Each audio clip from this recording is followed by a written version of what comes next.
Good morning, students. Continuation part of chapter ratio and proportion, and same exercise also continuation exercise 29, practice at 29, the sixth sum of it. Now, a tractor uses up 12 liters of diesel while plowing 3 acres of land.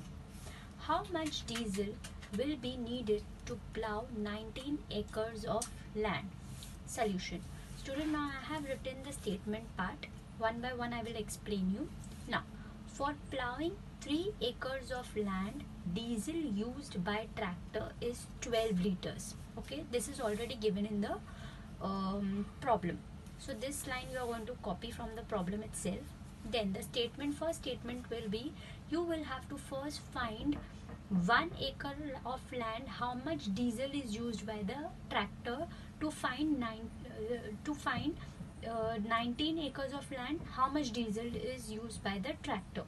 Okay, so first thing you have to find out 1 acre of land, how much diesel will be used. Then after finding 1 acre, you will be able to find out 9 acres. Okay, so what you do is, therefore, for plowing 1 acre of land, diesel used by tractor, you are going to divide 12 liter petrol by 3. So that will give you answer 4 liters. Okay, students. Then the second statement will be, therefore, for plowing 19 acres of land, diesel used by tractor will be 4 liter into 19. Now it will be multiplied, because you already got 1 acre, how much diesel will be used, that you already got is 4 liters.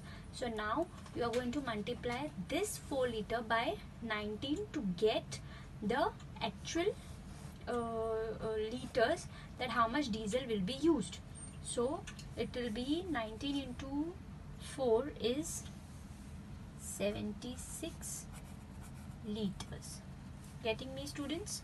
So the answer is 76 liters of diesel will be used.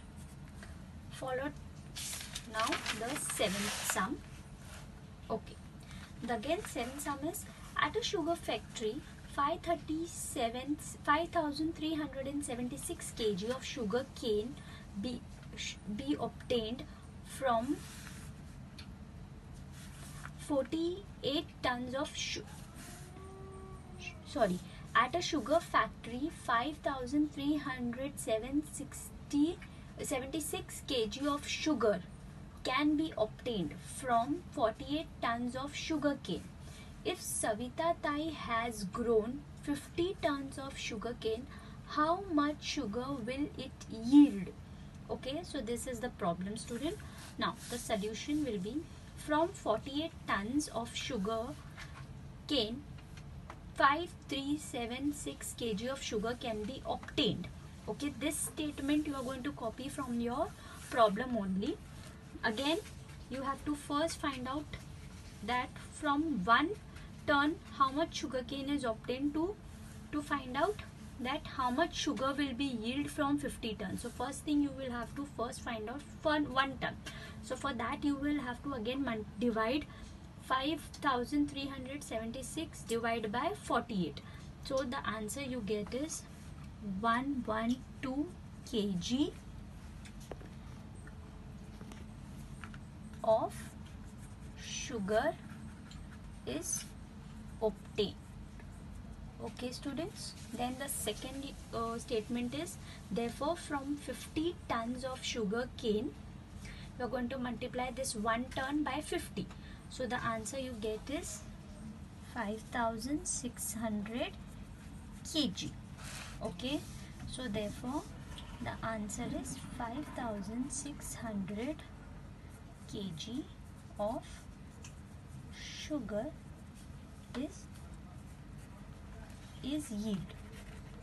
Okay, students, got it? Now the eighth sum. The eighth sum is again same thing. In an orchard there are 128 mango trees in 8 rows. if all the rows have an equal number of trees, how many trees would there be in 13 rows? Okay, so again, to find out 13 rows, you need to first find out one row. So again, you are going to copy. In 8 rows there are 128 mango trees. Same thing you are going to copy from the problem first statement. The second statement comes in one row. It is 128 divided by 8. So you get the answer is 16 mango trees.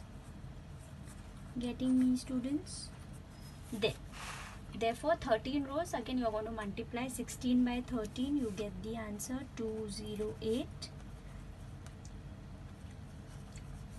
mango trees. Okay students, so the answer is 208 mango trees. Getting me, students? Now the last sum of the exercise we are going to solve, that is the 9th. Now a pond in a field holds 1,20,000 liter of water. It costs 18,000 rupees to make such a pond. How many ponds will be required to store 4,80,000 liters of water, and what would be the expense? Okay students, now the solution part is, for holding 1,20,000 liter of water, one pond is required. This statement you are going to again copy from the problem that is there already. Then the second statement, therefore for holding 4,80,000 liter of water, what you are going to do is to find out a pond. A pond means one pond. Again you need to find out one pond ka this thing. So you are going to divide 4,80,000 divided by 1,20,000. So you get the answer is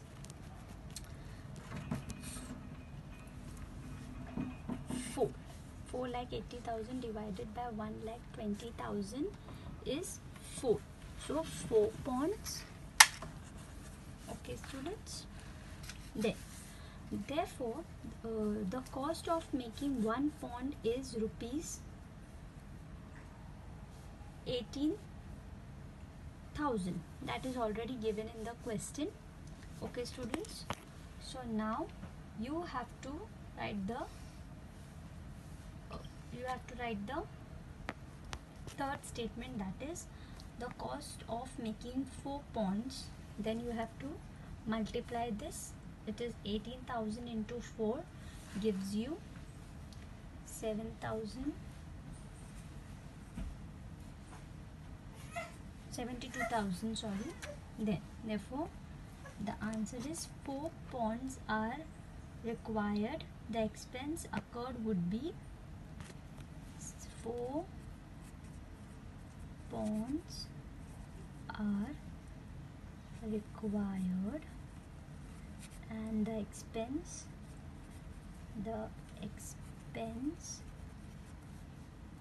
would be 72,000. Okay student, did you understand the sum? One more time I will explain you. A pond in a field holds 1,20,000 liter of water. Okay, it cost 18,000 rupees. Okay, in a field there was a pond who had 1,20,000 liters of water in it. Okay, and to build that pond the cost was 18,000 rupees. So to make such a pond, how many ponds will be required? So like this ponds if you make, so how many ponds will be required? Okay, so first you need to find out how many ponds you will require. Okay, then the second question was how many ponds will be required to store 4,80,000 liters of water, and what would be the expense. So if in this ponds if there is 4,80,000 liter of water, then what would be the expense of that pond? Because one pond ka expense is already 18,000 given, okay, and in one pond 1,20,000 liters of water is there. So first thing we need to find out how many ponds we have to make, and then what would be the expense of it. So you write the solution part is, for holding 1,20,000 liter of water, one pond is required. So therefore for holding 4,80,000 liter of water, you divide 4,80,000 by 1,20,000, you get the answer. 4 ponds are required. Then the cost of making one pond is 18,000, already that is given, so that you will multiply by 4, so you get the expense, that is 72,000. Understood, students? So this way you solve all your exercises, all your sums. Students, I have solved all the sums of exercise 29 to you. You please solve each and every sum in your rough book and practice those sums, because the sums are word problem sums, so you need to practice these sums in your rough book, okay? And still, if you have any doubt, any queries regarding any of the sum, you can ask me in the online sessions. Okay students, I hope you understand all the sums. If still there is any queries, you can ask me. Okay students, so with this I complete with the chapter ratio and proportion. This was the last exercise of the chapter and I have completed the chapter. So next video we are going to start with the new chapter. Okay students, thank you.